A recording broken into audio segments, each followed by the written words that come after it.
एक बात और सच है, और इस बात को मैं प्रबलता से बोलना चाहती हूं क्योंकि दोनों विषय जो हैं वो मेरे हृदय के बड़े समीप हैं। मणिपुर में 2 महिलाओं को, 2 बेटियों को आदमखोरों की भीड़ में नोचा, उसमें से एक कारगिल योद्धा की पत्नी थी। हफ्ता भर नहीं हुआ अभी मध्य प्रदेश से मामला सामने आया है। 2 आर्मी ऑफिसर्स, 2 आर्मी के सैनिक और उनकी महिला मित्रों और संबंधियों के साथ वो कहीं घूमने गए थे, वहां पर उनकी पिटाई की गई। एक ये कृतज्ञ राष्ट्र है जो व्यक्ति ये सोचकर सरहद पे जाता है कि या तो मैं वापस आऊंगा या तिरंगे में लिपटा हुआ मेरा शरीर वापस आएगा, उसका हम ये बदला दे रहे हैं और सब चुप रहेंगे, सुई टपक सन्नाटा रहेगा। इस पर कोई आक्रोश नहीं होगा, इस पर कोई प्रदर्शन नहीं होगा, इस पर कुछ नहीं बोला जाएगा।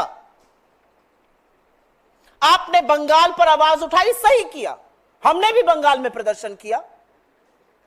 अब उठाइए इस पर आवाज, पूछिए कि ऐसा कैसे हो सकता था, पूछिए कि सरकार के बनते ही ऐसा दुष्कर्म पुलिस स्टेशन के अंदर बेटी के साथ कैसे हुआ।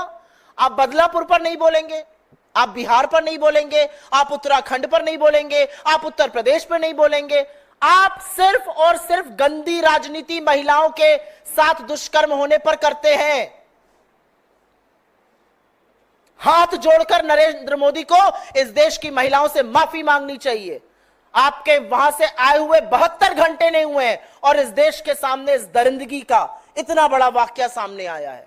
और एक बात और सच है, और इस बात को मैं प्रबलता से बोलना चाहती हूं क्योंकि दोनों विषय जो हैं वो मेरे हृदय के बड़े समीप हैं। मणिपुर में 2 महिलाओं को, 2 बेटियों को आदमखोरों की भीड़ में नोचा, उसमें से एक कारगिल योद्धा की पत्नी थी। हफ्ता भर नहीं हुआ अभी मध्य प्रदेश से मामला सामने आया है। 2 आर्मी ऑफिसर्स, 2 आर्मी के सैनिक और उनकी महिला मित्रों और संबंधियों के साथ वो कहीं घूमने गए थे, वहां पर उनकी पिटाई की गई। एक ये कृतज्ञ राष्ट्र है जो व्यक्ति ये सोचकर सरहद पे जाता है कि या तो मैं वापस आऊंगा या तिरंगे में लिपटा हुआ मेरा शरीर वापस आएगा, उसका हम ये बदला दे रहे हैं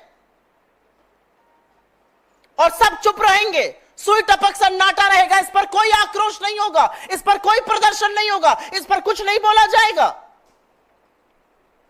आपने बंगाल पर आवाज उठाई, सही किया, हमने भी बंगाल में प्रदर्शन किया। अब उठाइए इस पर आवाज, पूछिए कि ऐसा कैसे हो सकता था, पूछिए कि सरकार के बनते ही ऐसा दुष्कर्म पुलिस स्टेशन के अंदर बेटी के साथ कैसे हुआ। आप बदलापुर पर नहीं बोलेंगे, आप बिहार पर नहीं बोलेंगे, आप उत्तराखंड पर नहीं बोलेंगे, आप उत्तर प्रदेश पर नहीं बोलेंगे, आप सिर्फ और सिर्फ गंदी राजनीति महिलाओं के साथ दुष्कर्म होने पर करते हैं। हाथ जोड़कर नरेंद्र मोदी को इस देश की महिलाओं से माफी मांगनी चाहिए। आपके वहां से आए हुए 72 घंटे नहीं हुए हैं और इस देश के सामने इस दरिंदगी का इतना बड़ा वाकया सामने आया है।